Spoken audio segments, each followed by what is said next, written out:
Hi, good afternoon, everybody. It's very nice to have you with us. I'm Elizabeth Weatherford. I'm a board member of Vision Maker Media and the former director of the Film and Video Center at the National Museum of the American Indian.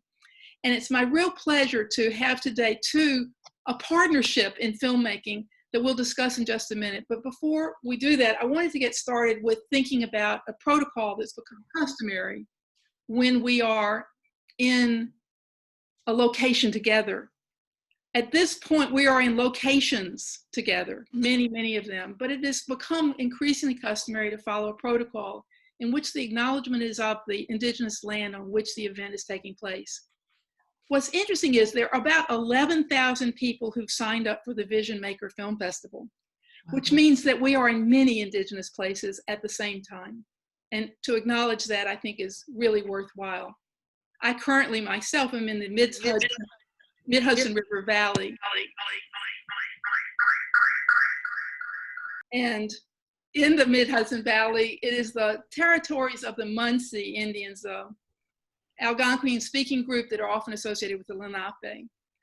But in general, all of us are on indigenous land, and I think this moment gives us a chance to really reflect on how indigenous storytelling works and how it can cut across a lot of borders, and how our focusing today on film in a film festival context reminds us that we can look at our past and we can contemplate and act on our future, and that we can do so knowing full well that we've acknowledged the past, the present of indigenous people on their own lands and on lands that are far from the place they originally started.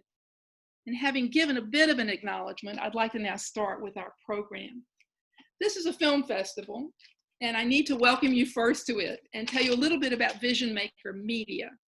It's Vision Maker Media's first online Indigenous film festival. As you know, many festivals have gone online this season because of the COVID emergency.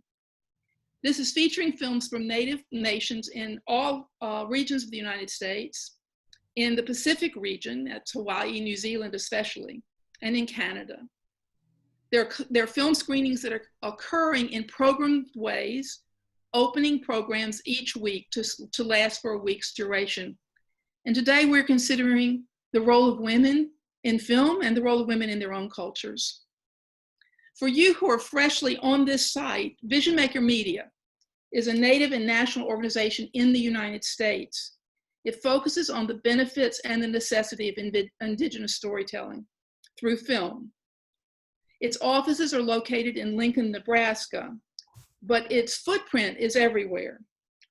From our mission statement, we say this: Vision Maker Media envisions a world changed and healed by understanding Native stories and by the public conversations that hearing those stories can generate. In the spirit of our goal, Vision Maker's goal to share indigenous perspectives with the world, we participate in international collaborations, for example, the Berlin Film Festival, which has a heavily interested Native program. And we do this for the dissemination of indigenous media as well in the United States through national broadcasts on the public broadcasting networks. Okay, so that's Vision Maker Media. Welcome to our festival. Today, I have the great pleasure of moderating a discussion between a filmmaking team. I'm sorry, I left one thing out. I have to say one other thing. Festivals don't happen without a lot of support, and I have a huge list of the supporting organizations that have provided the foundation for this festival through their funding. Okay, here goes. Lincoln Journal-Star, Woodland Voices Flute, Lux Center for the Arts, Native America Calling, National Native News, Indigify, FNX, which means First Nations Experience TV, NET, Nebraska's PBS and NPR stations, Woods Charitable Fund, Humanities Nebraska, the Lincoln Community Foundation, Lincoln Arts Council, the National Endowment for the Humanities, the Cooper Foundation, the Rice Foundation, the Cherokee Nation Film Office, and the Corporation for Public Broadcasting. we couldn't have gotten here without all of that support. So I wanted to acknowledge that. Now, let's get to it. Today, we have two wonderful people to speak with, and I wanted to briefly introduce them before we begin our conversation about their film. Judy Fox is a filmmaker, and Marion Shenandoah is a producer, and I understand as of today, somewhat a director as well. Judy lives in Mohawk territory and in the Akwesasne territory, and where she resides. And she has produced a number of films. The one that I think has received the most awards is Under the Husk, which is that coming of age in the Mohawk community. And amongst other awards, I was present when she got the Jane Glasgow Award for Emerging Filmmakers at Imaginative Film Festival, which is a huge honor. Congratulations. Marion Shenandoah is the founder of Rematriation magazine. She has a background in law, which I think will be interesting to probe a bit. And she, as I said, has also now become a filmmaker.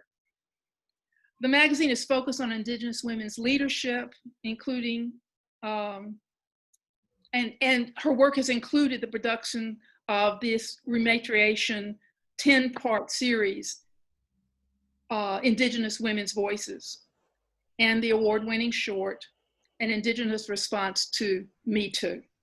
So welcome to both of you. We're pleased to have you here. To get started, I'd like to hear you give a little bit of your own selves. I have a little introduction. So why don't we start with Michelle, and let's see, Michelle, if you can tell us a bit about what your own interest and background has been in coming to this film project. Sure. So Guli Nuas Nyogets, Michelle Shenandoah, Oneida, and I'm currently residing on Onondaga Nation territories and Onondaga land in the city of Syracuse. And yeah, I'm the founder of Rematriation magazine, which we launched last year in 2019 as an online multimedia platform for Indigenous women, and also to educate the public about issues that are impacting our communities.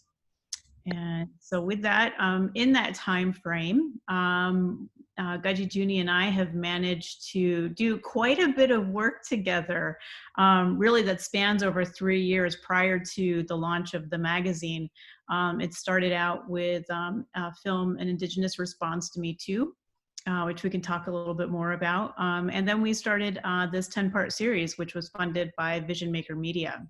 So we're really excited to have our premiere for the series. And so this is the first time that any part of it is being seen and out into the public space. So yeah, it's really exciting, and I'm really happy to be here today. Thank you. Can you tell us a little bit more about Rematriation? What was your purpose in starting a magazine?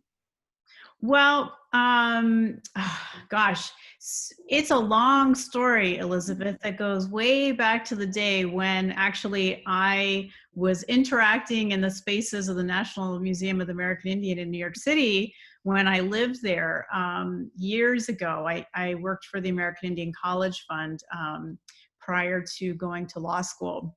And back in those days, everything was in print. We did not have smartphones. We did not have iPads. And I remember being on my commute to work back in the day. I'm sure you remember this day, Elizabeth, when people had paper in their hands and they were reading newspapers and reading magazines. And so you got to see almost the cover of everyone's magazine or paper that they were reading.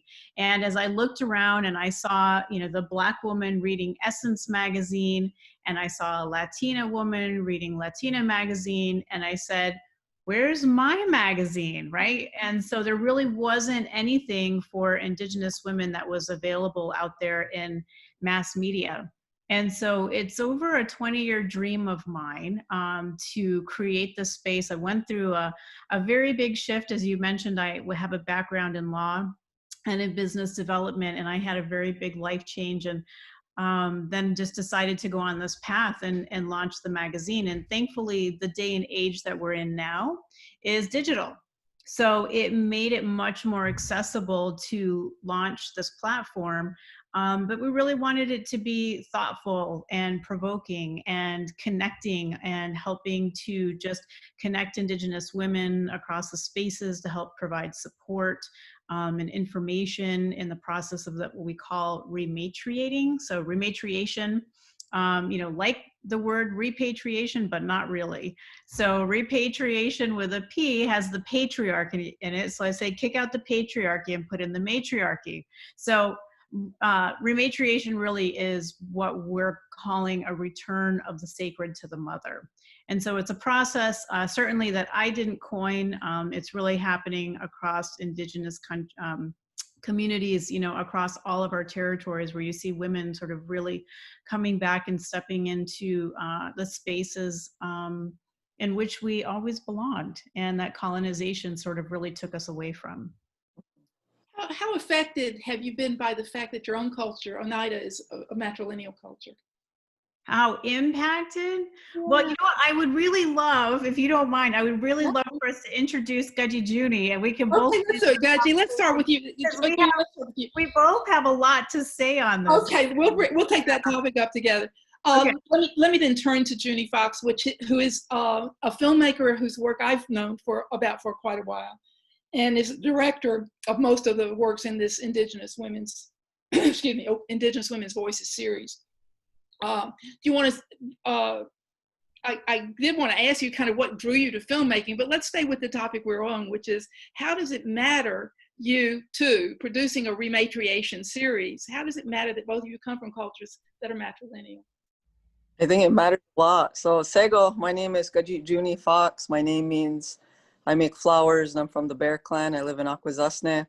And I've been doing like little small film projects in my community for a long time. And I've also taught film to students for many, many years. And I still am doing that because I've been teaching for over 20 years.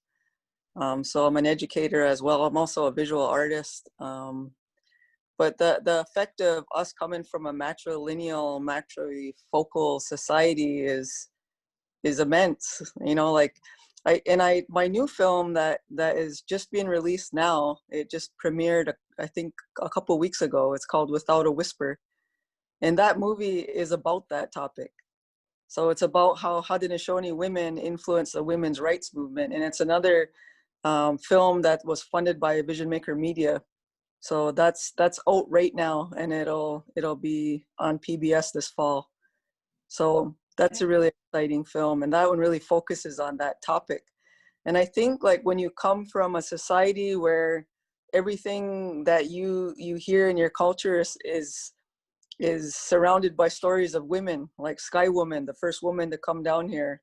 Sky Woman was the one that created the earth. When you think of things that way, or how our names are passed down through the women, or how our clans are passed down through the women, or how our women are the ones that select the chiefs, all of these great responsibilities, and the role that we have in society is so different. So of course when we're making films and we're doing things, that's going to be embedded in that. That's excellent. And it does seem like a good foundation for starting a magazine called Rematriation. What you're speaking about in a lot of ways. The film that we've shown in this festival focuses on a woman who is at Ganawagi Reserve in Canada, Marion Dalaran, and her particular activities. You want to tell us a little bit about that story, and maybe perhaps about some of the other women that you've profiled. I can talk about Marion because I directed that one. Okay. So Marion Dalaran, she's from Ganawagi, and she's really active in language revitalization. She's a second language speaker herself in our language, Ganyageha. And she produces this amazing series, this puppet show called Dudadana Okwali. And they've had it for, I think, over 10 years now. They've been producing this series, and you can even find it on YouTube now. So they have these puppets, and the puppets speak in Mohawk, and they do like animations. And so she produces all this wonderful work, and all of the kids in her community know all the characters that come on there, and they know like the squash and Duda, and like all of the different the puppets that are on there, and they all want to be part of the show. Even here in this community, a lot of people are familiar with the Duda no Kwali series. She also produces, she actually works in a team and doing this radio show on their local radio station that's all in Ganya and Geha, that's for second language learners. So she's very active in language revitalization, even, you know, teaching her own kids how to speak Mohawk. So she's a real go-getter, and I was real excited to be able to produce a short on her. And I have to say, like, in like doing all the others that I did, she was the easiest one because she's a producer herself, because she produces that show. So like I got everything I needed in one day, and she knew exactly where to take me and where the best visual things were going to be. And she made it so much easier for me. And you can tell, you can see it when you watch the short. I think so. It's one of my favorite parts of the short is that you watch her producing her own television program, and she's just telling everybody exactly what's the right thing to do. It's really terrific. And it's a lovely profile. She's also an animator herself. She's directed a few animations, and she actually did the animation for my film that I just talked about, Without a Whisper. Yeah. She did a few of the animations in there. So I was real fortunate to be able to have her included on my team for that as well. And how have you chosen the other people to be profiled, Michelle? Well, it was a collaboration. We, you know, talked about, you know, different women within our communities, within our Haudenosaunee Confederacy. So we have 6 nations that comprise, you know, our confederacy, which is Mohawk, Oneida, Onondaga, Cayuga, Seneca, and Tuscarora. So that's where we, you know, first looked for our inspiration. And there's amazing women in all of our communities that are just doing such tremendous work for the community, educating the public, all sorts of various, you know, different efforts and professions. And so there's certainly, you know, it was hard to make a short list, let's put it that way. But in addition to that, you know, both Gajijuni and I travel quite a bit, you know, for our work. And Rematriation in itself is not necessarily just Haudenosaunee, you know, specific, but, you know, the inclusion of all Indigenous women's voices. So, you know, we also, you know, looked at, you know, where we were traveling. Gajijuni was heading out to Indian Market in Santa Fe. So we, you know, worked in a joint effort to, you know, film some ladies while we were out there as well. And a trip she made down to Florida in making her film. And so, but within our own territories, we really, you know, looked at, you know, some real movers and shakers. It was really important for us to identify women who are making really positive changes in a very, very big way.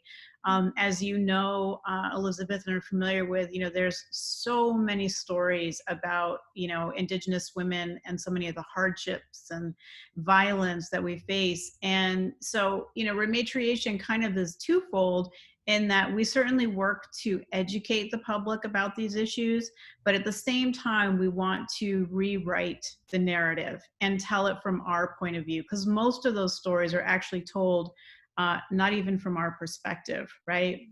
And so we, you know, looked at, you know, a group of women who are really helping to change those narratives. So, you know, Marion, you know, is one of those. You know, here among our Confederacy, I'm looking at the list. I always have to look at the list because I don't want to forget anybody. We have Angela Ferguson from the Onondaga Nation, who's working on food sovereignty and also the creation of a Haudenosaunee-wide non-GMO ordinance, right? So her story is really beautiful. We have Joanne Shenandoah, who's Oneida and happens to be my aunt. And she is a Grammy award-winning musician and one of the most foremost recorded Native American musicians in all of the country. And so she's, you know, internationally renowned. And so she is in this series as well. We have a clan mother from Gajijuni's community, Bear Clan mother, Louise McDonald Hearn, who is changing the landscape for women and children every day. And she's really, really such a beautiful, powerful voice and advocate for our women, and really helping to shape or reshape and restore and revitalize a lot of our traditions throughout not just her community, but her influence among all Haudenosaunee women is really, really wide. So she is definitely a really big influence in my work, and I'm sure in Gudgy Juni's as well. She's actually one of the women featured in her current film, Without a Whisper. She's one of the main characters. So that one we're still actually finishing up the production on, but so she's included in there. We have Santee Smith, who is Mohawk from Six Nations, and she has run for the last 15 years Gahawi Dance Theater, just telling beautiful Indigenous narratives through dance. It's so beautiful. And then she was recently appointed chancellor for McMaster University. And yeah, so now she's the chancellor of a university. So that was definitely, we had to, capture her into the series. We have Carla Hemlock, who's Mohawk from Ganawage. And Carla is a textile artist and also does beading as well. And so she's an award-winning artist as well, and tells a lot of story and narrative through her textile arts. So, and she's also from Ganawage, the same community where Marion Dalaran is from. She also really tackles social injustice through her art. Mm-hmm. When I market, I always look for her stuff because her stuff makes my hair stand up on my arms, the stuff that her and her husband produce. Wow, fantastic. Yeah. And so she's you can see we really highlighted her activism, if you want to say. I always find that really funny that we call ourselves activists when we're just sort of really speaking the truth, for standing up for for our rights and the rights of Mother Earth. And so you can really see that in Carla's work. She says that she really strives to create conversational pieces that spark that dialogue. So those are our Haudenosaunee women. And then we have, who else do we have on here? We have some great ones. Patricia Michaels is one of the people that I was fortunate to be able to interview and follow around at Indian Market. And she's a phenomenal fashion designer who's really making a big name for herself.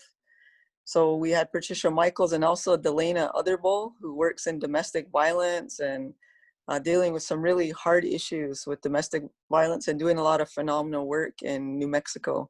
Mm-hmm. So those were the two that we did down there. And then Randall Osceola, the fabric artist from the Miccosukee. Yeah. Yes. The others. She's a young woman. She's our youngest voice in the series, which is really beautiful. And she, talks about, her overcoming her own personal challenges by looking to, the traditional arts, within her own nation. So that's really beautiful. I'm sure people watching want to know how they can see the other parts of the series. Well, right now we are in process. We've entered into a few other film festivals, and we're looking to perhaps roll these out to educational providers. What's interesting is when we started this series, they were to be a web-based series launched through Rematriation. The storytelling was a little bit different back in 2017. We had a lot more sort of longer form features that were appeared on social media. People were very engaged in the story. And the thing with social media, as we all know, it's forever changing, right? And people's interests shift. And so now we have this series that each of our episodes are anywhere from 7 to almost 12 minutes long. It depends on the story itself and what needed to be told. And so when we started this, like I said, they were going to be put out onto our public platforms. But we realize now that as we're finishing up the series, that it might really get lost in the sea of all of the social media, and it's not really quite the best space to put them right now. But what's beautiful about what's happening and, you know, these changing circumstances that we're in is most everything is really moving towards online. And so we see a really, really great opportunity to help push and promote these films out into, you know, educational spaces, museum spaces, more film festivals, for people to be able to see them. So I'm actually really quite excited about, you know, what opportunities are here ahead for the films. You've both collaborated on a couple of other films that we've mentioned in this conversation. I'd like to follow that through a little bit. How about the film about the Me Too response to the Me Too movement? Either one of you want to start talking about that a bit? Sure, I can. I'll tell you sort of, you know, the genesis of it. So as I was working towards building Rematriation magazine, I've been working with a sisterhood of Haudenosaunee and Indigenous women here within our communities or our territories. It really sort of focused in on that, you know, healing and unifying and strengthening of, you know, our own leadership and, you know, individual healing. And so I really pay attention to the voice among our sisterhood and, you know, what are sort of, you know, the desires and interests and needs. And I remember I was getting ready for one of the very first summits that I had called for Rematriation magazine in its founding. We hadn't launched yet. I just really sort of wanted to gather as much input as I could at the time. And that's when the Me Too movement was really starting to, you know, really go viral. And I remember that's when the list on the New York Times had started, you know, to, you know, really take shape. And I sat there in one moment and thinking about resharing that post and saying something like, you know, are our communities, you know, ready for, you know, making a list like this? And I knew that was a really big responsibility if I put that post out there. And I sat there and contemplated, you know, and even prayed on it. And I said, you know what, I can't put this out because we're not in the space really yet, because the traumas are really so real and palpable, and you know, it's tough. It's a really tough subject, one which, you know, we're really you know, working to create dialogue and healing around in many ways. So at this summit, you know, we had about 50 women, and we had a couple of men that were present, the husbands of some of the women who came, and we ended up having this really big dialogue about, you know, these issues of sexual abuse. And we realized, you know, very quickly, everybody jumped right in on the topic. And it wasn't about sexual abuse in the workplace. You know, it really, really went back to the issues of colonization, residential schools, all these types of issues. And so when we left that summit, I knew that we needed to do something proactive in order to make sure that the Indigenous narrative didn't get lost in the mainstream narrative. I knew it would be a matter of time before, you know, the news media would pick up on an issue happening in an Indigenous community and kind of really just absorb it into the national dialogue. And I said, we can't do that. So, you know, we put together through collaboration with Gaji Juni as, you know, the director, the clan mother, Louise, who I had mentioned earlier, and really just kind of like thinking through all of, you know, the types of questions and issues and bringing it up. And so we created that 28-minute film in a matter of 2 weeks. It was a very short amount of time. Well, we did it, and it turned out really well. And it's a free online resource now that we've put out there for Indigenous communities to use as a conversation starter to be able to create healthy dialogue around it. We've filmed it.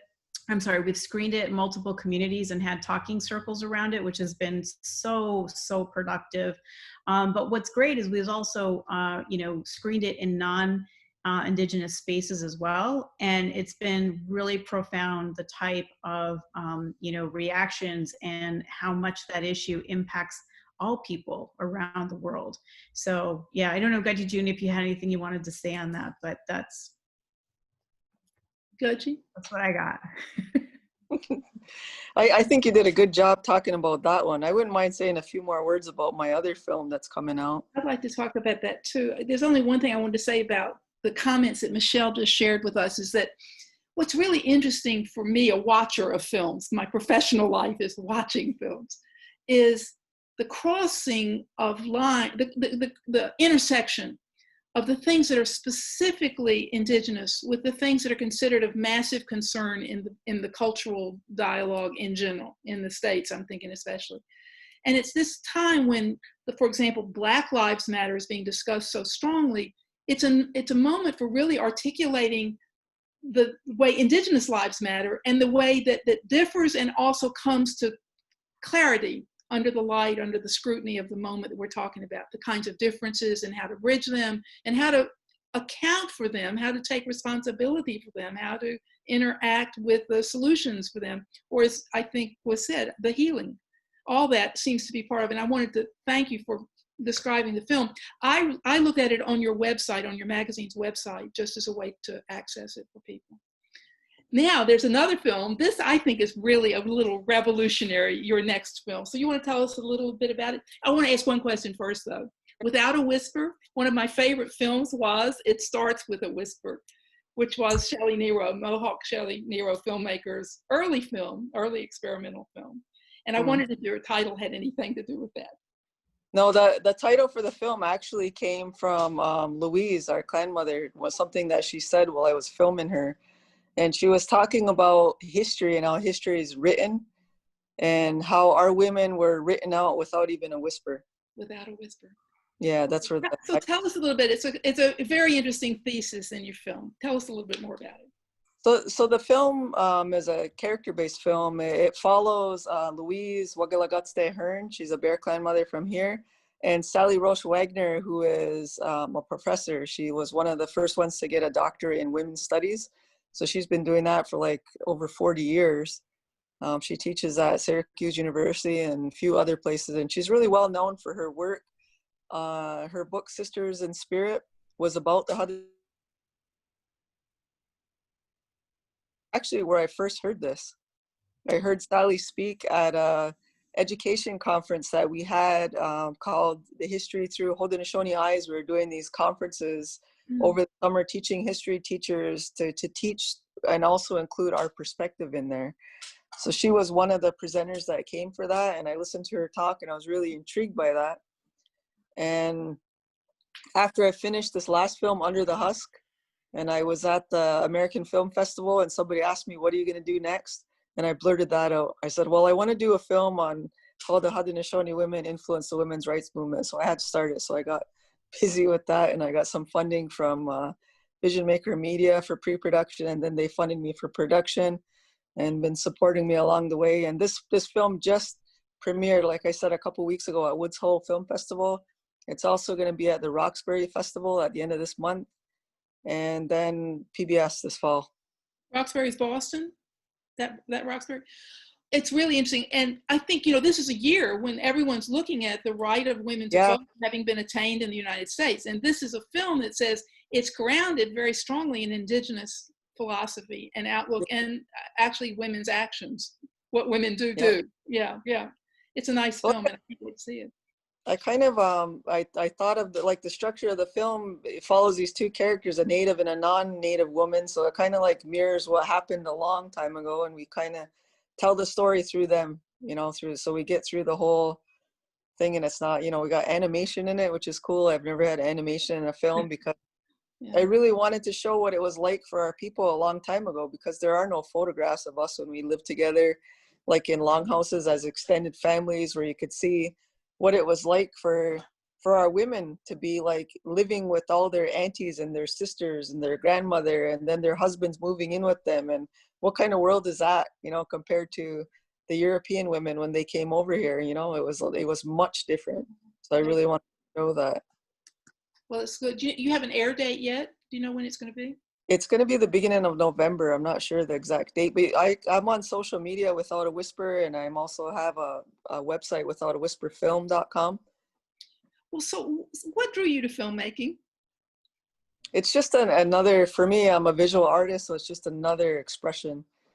And I think, I think it's so important, you know, because when we're no longer here, you know, and we're gone, what are we leaving behind for the people that aren't here? And Do we want people to be able to look at film and, you know, see ourselves in there and see these stories being told the way that we see it?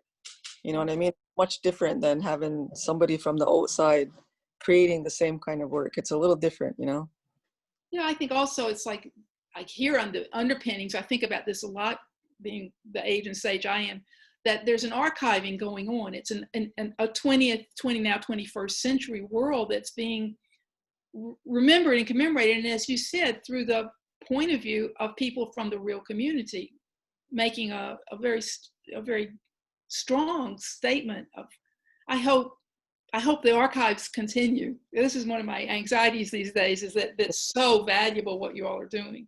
And I think it's very important that we're included in my work anyway, in the films. All the films that I'm involved with are always related from the woman's perspective, and highlighting women that are empowering their community, you know, like where I focus on. And it sounds like there's a lot of material there. There's a lot of leadership going on from women leaders. Mm-hmm. Are there any filmmakers that have been of influence to you? Do you have mentors, sort of favorite films? I do have a mentor that helped me with both films, and she's a German filmmaker who's been doing documentary for a number of years, Katja Esson. Okay. She's a German filmmaker. She did a film about my brother, and that's actually where I got started. She's like, well, I was saying, I want to make a film of my own. You know, I've been just helping in the community do different things. And so she got snowed in with me here one day, and we just like sat and brainstormed. And then she actually helped me write the grant for Vision Maker. So that's fantastic. Do you see her? Do you keep in touch by distance? Yeah, we're always talking. And also Tracy Rector, she was my mentor for this film. Yeah. Tracy's been very influential in getting some really wonderful film projects done. I think she's extraordinary. She's quite extraordinary. Yeah. And the other question I wanted to ask maybe of Michelle is the legal training part. How does the fact that you're trained as a lawyer impact how you now approach telling stories, or the stories that you want to have told? Well, it's interesting. I remember when I first headed off to law school, I learned that there's a very similar interest and drive that is behind those folks who pursue law and journalism. Oh. And I think it is about, representation. It's about telling, a story from a certain perspective. In addition to that, I think in terms of how it drives my work now with Rematriation is really highlighting the aspects of the legal world that impact Indigenous communities, but in a very sort of simple, relatable way, right? To be one of those folks who has to translate that. So that's, one of the skills that I bring, into the work. I think especially on our social media pages as well. We've had a lot of original content that has brought to attention some of the court decisions that have impacted Indigenous peoples, but in telling to the public so that they understand even what's happening within the US court systems and Canadian court systems and how they impact communities. Because some of this, legalese, the legal jargon sometimes can be just, so much. It can be really hard to decipher, what's going on. So it takes, a certain, perspective, a certain way of, sharing in the information so that people can understand, first of all, what's going on. But second, and I think where, our work comes in is how it impacts our communities. Right. So, looking at, for instance, the doctrine of discovery, right, which goes all the way back to 1493. And looking at how, that has impacted Indigenous peoples really even around the world, here in, the Americas, in terms of, being the basis for takings of land, right? And then relating, the doctrine of discovery to issues of missing and murdered Indigenous women today, right? How are they related? They are related. You know, we're talking about hundreds of years of taking of land, exploitation of land, you know, and from the Indigenous worldview, Indigenous, women and the earth, you know, we're one and we're connected. So when you're exploiting one, you're exploiting the other. They're very, very intertwined and interconnected. So helping the public to be able to see those types of connections so that people can understand, well, why are laws racist? Why does this systemic racism exist? How does it make its way into the educational system? Because the educational system really holds up, you know, the legal system in terms of educating the citizens of these countries to only hear one perspective, right? Which has really been, you know, a very, you know, white dominated perspective, you know, that the lands were just, you know, wide open for the taking, and, you know, these cities just popped up out of nowhere, right? And so we know that, you know, that's not true. And that's a big part of the social movements that are happening today, is to dismantle those systems. And so, you know, our work here at Rematriation is helping the public to understand those connections and why things really stand up unjustly, and again, how they impact our communities. There are two parts in what I'm hearing you say too, about your background as a lawyer and your role as a communicator, and how connected those two can be. You drew the analogy to journalism, and I think you're right. There's a facts about facts in some ways, about facticity. But at the same time, it is really about interpreting. It's about the storytelling part, which is to interpret in a coherent and I think correct way, and in an enlightening way, in languages that people can understand. I think that's why I love film. It's a language that people can understand. And if you can make concepts become films, you've told the story so that people understand and get it. And I think that's the goal. The goal here in Native Indigenous filmmaking is that. Yeah. Yeah, I think also the legal side is interesting to me too, for another reason, because the United States is a peculiar place in many ways for filmmaking, let's just say there, because it's so independent. You are in fact very much thrust into do your own project and find the resources you can to get it to happen, as opposed to many of the other countries where we have Indigenous colleagues who have national film boards, a national centralization of ideas and things like that. And one of the things I think it's coming out of that national movement in those countries, particularly, I think it started in Australia and now is very heavily done in Canada, is really looking at the guidelines of protocols for filmmaking, for how you go into communities, both as a Native and as a not Native director, and what you need to know about translating Indigenous stuff for the screen. I think sometimes things need to be, quote, password protected. There are things that are private. There are things that are community-wide even and private. And there are other things which are the narratives and the storytellers that those of us outside of Indigenous communities need to draw from to know something. So I'm interested in your law, your background. It seems to me it fills in a huge amount of possibilities for the filmmaking world to have people trained in legal things. Not to say that the other part, which is I've hardly known anyone who was Indigenous who didn't have to deal with law most of the time. Yeah, there's actually this expression that when, you know, you're born Indigenous, you're actually born political. You're really just like thrust into, you know, all of these situations that, you know, sure, some people could ignore them and walk away from, but I think you'd really be walking away from your people if you didn't address these issues. And also, I was in Western Canada once, many years ago, when they were still doing some settlement of the non-treatied areas of Western Canada, and in one small town, the man who was guiding me said, "We're about, I think he said about 425 people." He says, "We're 425 lawyers. We have to know our legal rights about everything." I was very impressed with that. I was real impressed. Yeah, that sounds right. Right. So I think in Judy, the kind of activity of doing filmmaking is one which is enormously constructive for those of us outside of Indigenous communities. Tell me a little bit about how your own communities see the films that you do, and what is their take on the kind of stories you ought to be telling as a filmmaker. I'm sure you get some of that. Yeah, I've been getting really positive feedback from the community, and And also teaching film to younger people is really important in our community. Yeah. This last film that I did, we you know, everything's virtual now. So Woods Hole Film Festival was virtual, so people could actually watch, which was kind of cool. They didn't have to go all the way over there. They could just like online.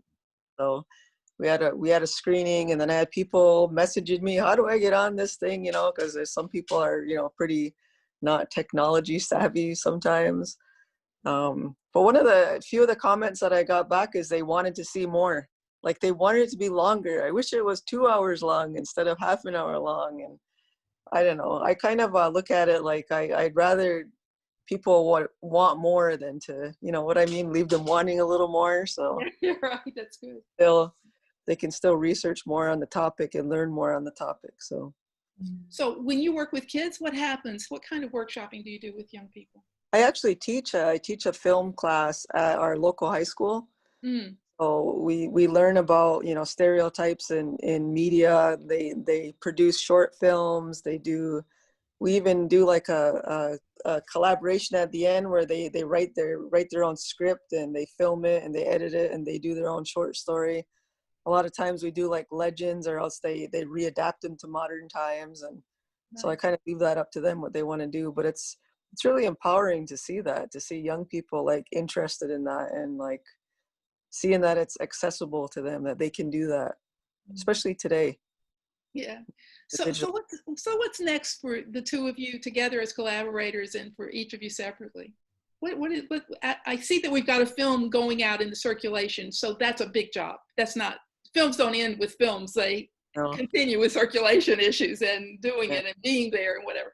But I know you're probably already thinking of new projects. So what happens to your collaboration next? Do you have an idea yet, or are you still working on it?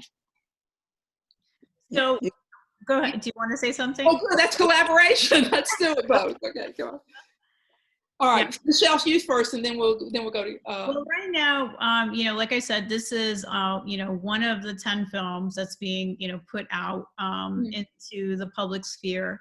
And so, you know, we have another 9 that we're looking at. And so I'm in the process right now, or we're in the process of getting them out into film festivals to bring attention to them, and also looking at getting them into educational spaces for, you know, universities or high schools, grade schools to be able to use.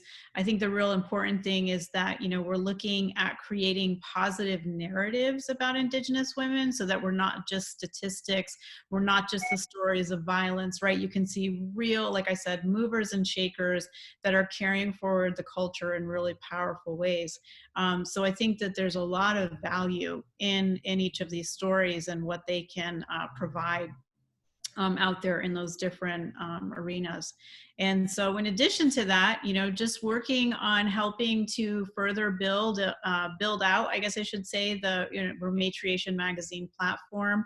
We're actually connected through a nonprofit that we have also organized, and helping to provide further support in that process of, you know, women's leadership among, you know, our Haudenosaunee Confederacy and Indigenous nations that are connected to us. So, yeah, there's a lot, there's a lot going on here. Do you have staff? Do you have more staff? Well, I'm actually in transition. During COVID, I had to scale back a little bit. So I do have some team members that are still working with me, you know, on a much more limited basis. But we're looking now at sort of, you know, ramping up in a much bigger way, and spreading our wings even more, which is exciting. So yeah. I understand it's by and for Indigenous women. Is it for non-Indigenous people as well? Yeah, so we do have public spaces. We kind of have, Rematriation is kind of considered like a threefold space. So we have, you know, what I kind of we've called sacred, secret, and shared. So sacred is kind of like our in-person gathering spaces for Indigenous women to come together, you know, be in healing space together. You know, secret, you know, could rename that one, but it just kind of really goes together well, sacred, secret, shared. And that's our closed online spaces where we can really have open dialogue, stay connected to each other when we're not in gathering, right, throughout, you know, the rest of the year. It's a place for information sharing. you know, conversations, connection. And then, you know, then we have the shared space. And the shared space is the public realm that we have. And so, you know, these films that we have are part of that shared space. We also have our social media platforms where we put out a lot of information on our social media handles for folks. We're especially active on Facebook. I find that the Indigenous community is really, really connected in Facebook. I know there's Instagram and Twitter and those, and we use those as well, but Facebook is kind of where you find most of our work. And so we share out into the public space, really, again, educating the public about issues that, you know, impact Indigenous women, you know, stories directly from Indigenous women's voices, and you know, other content that we create as well. So yes, the public is definitely involved in the work we do. That was And excellent. we accept donations as well to help support our work on our website, which is rematriation.com. Good to know. Good to say, actually. Yeah. And Judy, how about you? Have you got a time or energy now to be doing a new project thought, or are you just too busy doing what you're doing? I just started school today. So Yes. today I'm a teacher at a high school. So I just started school today and the director of our Title VI program for Native education. So pretty busy now that I started back. And I'm busy with Without a Whisper. So Without a Whisper is going to film festivals now, and we have Women Make Movies as our distributor again. I also use Under the Hawk, and they're great. So we're hoping to push the film into universities and into schools. And really, I really hope to change history with this film for people to understand the influence of Native people, not even just on this issue, but on other things as well, like our contribution to democracy. You know, even that, people don't know that. I think that's an excellent point. In case people haven't heard, I presume most of us do hear this, is that those founding fathers, so to speak, seem to have drawn a great many ideas from the way the Confederation of the Haudenosaunee was put together, how it operated, what it worked as. But it took a little bit more work, I think, to get them to realize that women needed to vote, and that was another draw now we see. Yeah, that was one restructuring, yeah. I'm going to take it even a step farther, that it's more than just the vote, but it's about women really being in charge. Good point. All right, that's a great way to conclude. This has been a wonderful conversation. I want to thank you both, but before we go, is there anything you'd like to add that we did not have a chance to touch on? I'd just like to thank you for hosting us, and for anybody that's watching. I'll say good to everybody out there, and I hope you are able to watch more films on the Vision Maker Media Festival. Yeah, absolutely. Thank you so much for having us here. And I've already started watching the Women's Empowerment Week films in the film festival. Really powerful stories that are in there. And I'm looking forward to the ones that become available tomorrow and the day after, because I'm I'm sort of on the edge of my seat. Really great storytelling. So it's exciting to be alongside all these other filmmakers who are telling these stories of Indigenous. I'm pleased to add that the conversations that we're having with the filmmakers are also going to be online after this. So they've been recorded. And yesterday's conversation on the Boxers of Rule, fabulous. It was really wonderful, as well as a wonderful film to see. I want to encourage everybody to stay with women's empowerment, both in life and in the film festival. And I want to thank both of you so much for all you've contributed to this film and to the conversation. Thank you. Wonderful. Thank you. Bye-bye. You.